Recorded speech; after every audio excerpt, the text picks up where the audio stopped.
Arsenal 3, Nottingham Forest 0. That is music to my ear, so let's get into it. If you're new to my channel, welcome to All About Arsenal. If you're a returning gooner, you are welcome once again. Please hit that subscribe button, hit that like, because I like just saying, you know, the algorithm likes it. But yeah, as you can see, I got a smile on my face. The sun is out once again. It might try and ruin my video. Might have to do some edits. So just have to get a curtain. I've got to get a curtain to deal with this, isn't it? But I will. But that won't take away the joy I currently have right now, because Arsenal responded well, especially when we lost to Liverpool. I think that stung. But obviously, we had the international break to get over it. I'm sure Mikel Arteta was watching that game over and over and over again, like even to the point it became a bit of a nightmare seeing what we could do differently. And Arsenal responded in the way that I should, in the way that I expected, sorry. Number one was the lineup. The lineup was... There was one that surprised everybody, but a few of the guys at AFTV, when they were doing their predicted starting 11s, did actually say that Marino would probably come in for Odegaard, but Marino started and Rice was on the bench, which is good because Rice played a lot of international football, so it was good to give him a rest. And Mikel Marino played so well. He's playing with so much confidence, so it does make sense to continue playing him. And he also had a good game.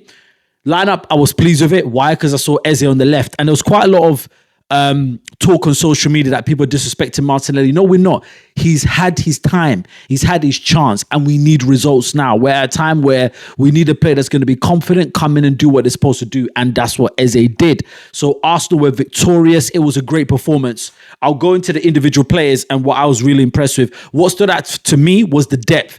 The way we were able to take off Madueke and put on Martinelli, take off Eze and put on Trossard, take away Odegaard and put on Nwaneri. Obviously, Odegaard was injured.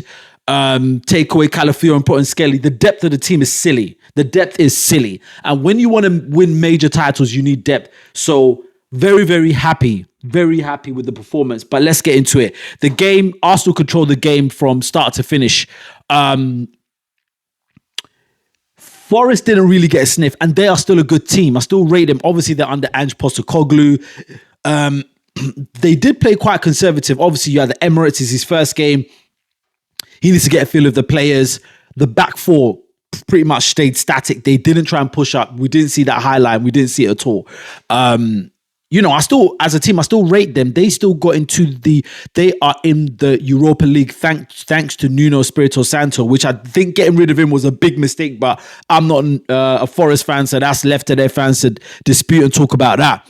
But we control the game. They hardly got a sniff in our 18-yard box. There was no touches even in our final third, hardly any. There was one chance they almost got with Gibbs White, but one interception by Timber. So I'm just holding myself off because I want to go into individual players, but overall commanding performance. There was no real threat that you thought that Arsenal could not snuff out. The players played amazingly well, but like I say, what stood out for me was the depth and the way we were able to bring on quality for quality. Let's get into it. Raya was in goal, Timber on the right, Mosquera on the right-hand side, the centre-back, Gabriel Magalhaes on the left, Calafiori in the middle, Zubimendi, Marino, Odegaard, which was a surprise. Many of us actually thought it might be a Rice, Zubimendi, Odegaard, but it was still a good lineup. And who could fault? And I don't think any Arsenal fan was thinking Marino, with the performance he had against Spain, hold that. Eze, Gyökeres, and Madueke. And I know we all want to see Eze, definitely. And Madueke, because he plays so well for England. And the team did not disappoint at all. The goals, first goal, Martin Zubimendi, the volley, oh my gosh, delicious. Like, I literally wanted to grab the ball out of the net and just bite the ball out. Delicious volley. And I'm in my Arsenal chat. A couple of my friends are saying that's probably contender goal of the month. I agree. I know it's probably going to go to Szoboszlai strike against us, but I think Zubimendi's goal is better. Why? Number one, it's not a dead ball. Number two, you've got a split second to react about what am I going to do? Am I going to lay it off for someone else to shoot? I'm going to hit it. The volley was struck well, a bit of a deflection, but guess what? Hey, in football, you do need a little bit of luck once in a while, but take away nothing from the strike. Zubimendi, brilliant. Second goal was really in the first half, no, the first minute of the second half. Great long ball from Calafiori onto Eze. it did look like it was offside. Eze just stayed on. Eze took that ball on, crossed it in first time, hit it first time into Gyökeres. Gyökeres, boom. And I was so happy about that dynamic because we need someone that's going to unlock Gyökeres. And I think Eze is the man. So I don't think there's no doubt that Eze is not going to be the one that's going to be starting. Arsenal team, oh gosh. Yo, we didn't have Saliba. We didn't have Saka. But with the performances, those guys could take off a month off and Arsenal will still be strong. I'm seriously confident. And it's not just because it was Forest. Mosquera, the way Mosquera played against Liverpool, Mosquera is a beast. But let me go into the individual performances. David Raya made a wonderful save from Chris Woods. Right. The ball came into Woods. I forgot who passed it onto him or into him, however you want to describe it. And I think he was trying to control it. He chested it, right? He chested it. And it looked like it was about to go in, like a freakish goal. But when you watch the playback, Raya somehow, he got a tip to it. He got a finger to it, right? And it went off the bar, the inside of the bar, and we managed to snuff it out. That was a great save. It was one of those things that, did you clock what David Raya did? Wonderful save. Raya played well, not much for him to do apart from that save. I will say about 7 out of 10. There was not much to do. He didn't have to make spectacular saves. It was good. His distribution was good. I'll probably say 7/8. Yeah. I like doing the strokes, right? Timber had a very good game. He was great defensively and great going forward. He got into good overlapping positions. The team is so good that, listen, Ben White could sit out for 2-3 more weeks and Timber's doing a wonderful job. And I think Timber actually keeps him out of the starting 11. Timber was good. 8 out of 10. Solid performance. Mosquera, 8 out of 10, 8 or 9 out of 10. The guy is a beast. That guy is so strong. He's awareness and he's always switched on. You know, sometimes, and I love Saliba, that's my guy. I love Saliba. But you know, there's sometimes he might be caught out a little mistake here and there. Mosquera, no. This guy, he's switched on all the time. He's so aggressive. And I love the way he will track, right, the centre forward. I think sometimes with Woods, he will track him all the way to the halfway line. Like, no, I'm sticking to you like glue. Mosquera, 8, 9 out of 10. Magalhaes, same as well. 8 out of 10. Great. Calafiori was great in the first half. He was overlapping, picking out good balls. In the second half, he started to fade away. In the 60th minute, he received a yellow card. He was getting a bit sloppy. He was getting a bit caught out. So I knew it was about time that he'll get, sub for Skelly. I think he was just tired.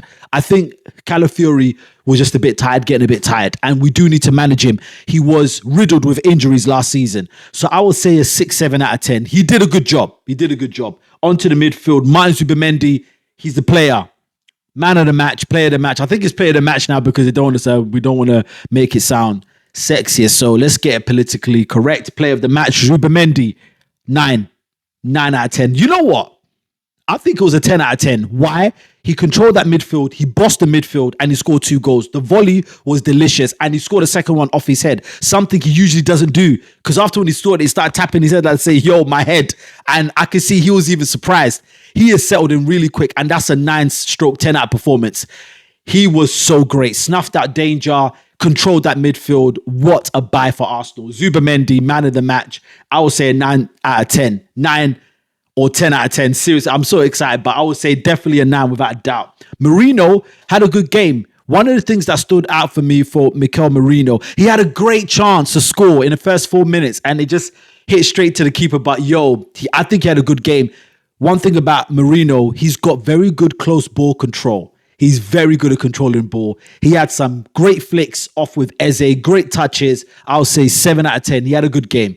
Then after when Gyökeres came off, we knew he was going to push up. And I love the variation, the dynamics that Arsenal have in that team. It's like anything can happen with the team now. I'm just so excited, right? So Merino, 7 out of 10. Odegaard started off pretty bright, came off after about 90 minutes. So from what he did, probably about 6 out of 10. But he started off bright. I think it's his shoulder again. He went in for a challenge and he landed on that shoulder. And yeah, I don't know. He might be off. He might be out for another. He might be out. So he was replaced by Nwaneri. Nwaneri had a good game. Released the ball early. Sometimes he did overcook a few passes. He had a great nutmeg in towards the end of the match. Great. He's great on the ball, very direct as well. Still needs to work on a bit of his decision making, but guess what? He's 18. He's allowed. It's not like his Martinelli, which will be a bit more critical about. I will say he had a good 6 out of 7, 6 or 7 out of 10. He had a good game. He had a decent good game. Let's go on to the forwards. Madueke, 8 out of 10. Madueke was great. Madueke was great. First half, he beat his man so many times. He made it look so easy. Madueke was good. You can see around the 70th, 75th minute, he was getting a bit tired, so I'm happy they substituted him. But he played. He got a standing ovation. Madueke, if it wasn't Zubamendi for the 2 goals, the man of the match probably would have gone to Mascara or Madueke. Put it this way, if Madueke continues those performances, we won't miss Saka that much. And I'm going to be honest. And that's a good thing. And it's like, woo, so when Saka comes back, who starts? Like, who starts? I mean, people are saying Liverpool have built a Galactical squad. The depth that Arsenal have is on another level. I'm telling you. Madueke played well. He was taking the corners, right, which Saka would normally take, and he was threading in some floaters, some dangerous balls. Apparently, he's been practicing them. Thoroughly impressed with Noni Madueke. He has silenced all the naysayers. He had a good match. Victor Gyökeres scored a goal, and I'm happy. A lot of criticism about Gyökeres as well because of his performance against Liverpool. He was up against Van Dijk and Konate. They're very good. This game, he got a goal. Very good. A poacher's goal. And that's what we wanted. We had a situation last season so many times where it would be Saka putting in those balls into the box. Nobody was there. First time hit from Eze. Great assist from Eze. Straight in. Knocked it in. There was nothing the keeper could do about it.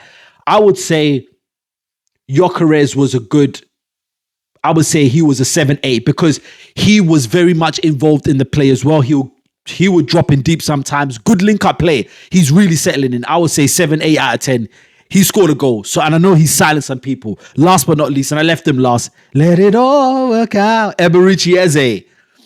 Eze, for me, I would say 7-8 out of 10. He had a very good game. Very, very good game. His touches, the flicks, the way he'll just glide past players. And he got an assist as well. First home debut game, Eze played well. And I love the way he got the assist for Gyökeres. Gyökeres scored it, pointed at Eze like, say, it was you. And you could see the face of Eze. Eze was like, come on, get in there. Great performance by Eze as well. He came off for Trossard, man. Trossard coming off for Eze is like the quality.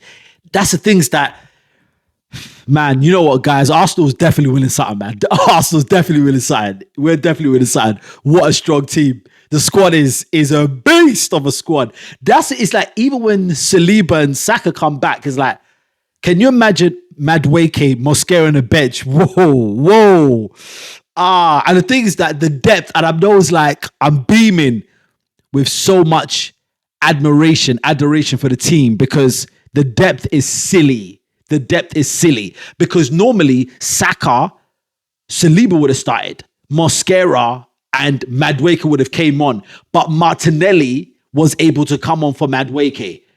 The depth is mad. But guys, let me know what you think in the comments. That's just my out of 10. Probably, I would say I've given a fair analysis. I didn't give if there's anybody that probably got a 10, probably Martin Zubamendi. He probably deserves that 10. Mate, amazing performance. My gosh. But guys, let me know what you think in the comments. I'm going to go off and enjoy the rest of my day. Until the next video, peace.